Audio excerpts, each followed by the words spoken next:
اور لگا، اسی سا شعر آپ کو یاد ہو جائے گا. ہم حب وطن یوں ہی کرتے رہیں گے، تو فتوے لگا اور لگا اور لگا اور.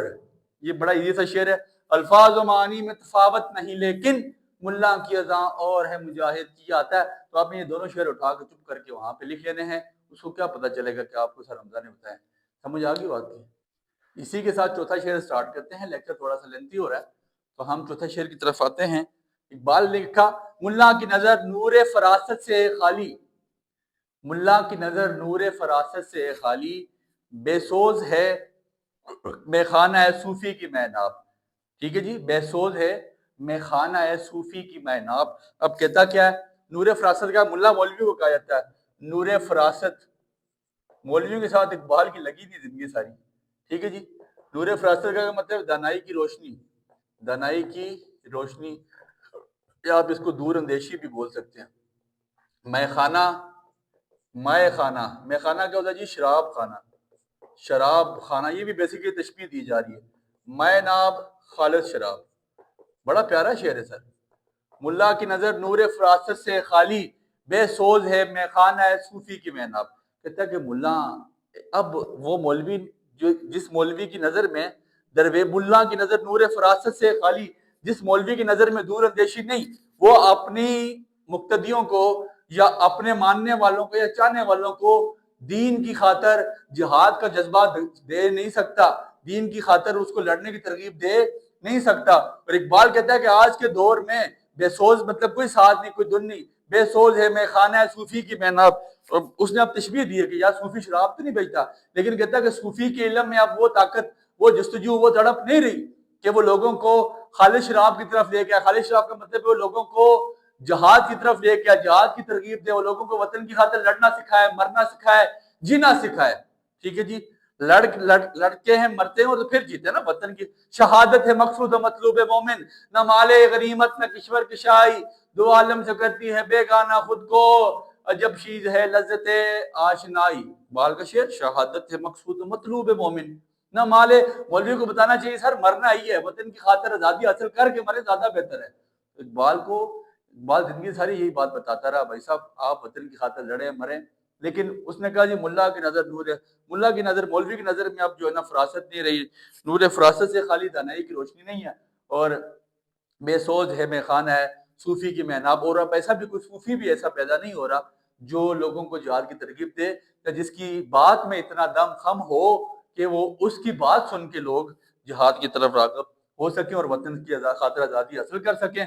یہ آپ نے دونوں شعر دوبارہ اس شعر کے ساتھ بھی لکھنے ہیں. الفاظ و معانی میں تفاوت نہیں لیکن ملا کی اذاں اور ہے مجاہد کی اذاں اور، ہم حب وطن یوں ہی کرتے رہیں گے، تو فتوے لگا اور لگا اور لگا اور اسی کے ساتھ میرے اقبال کا اس نظم کا وادی العاب کا آخری شعر، جس میں اقبال لکھتا ہے، بیدار جس دل سے بیدار جس دل بیدار ہو دل جس کی فغاں سحری سے، بیدار ہو دل، بیدار کا مطلب جاگنا، بیدار ہو دل جس کی فغاں سحری سے. فغاں ایک آواز ہوتی ہے، سحری جو صبح کے وقت جو ہے نا، فغاں سحری کہا جاتا ہے فریاد کو جو صبح کے وقت ایک مولوی دیتا ہے.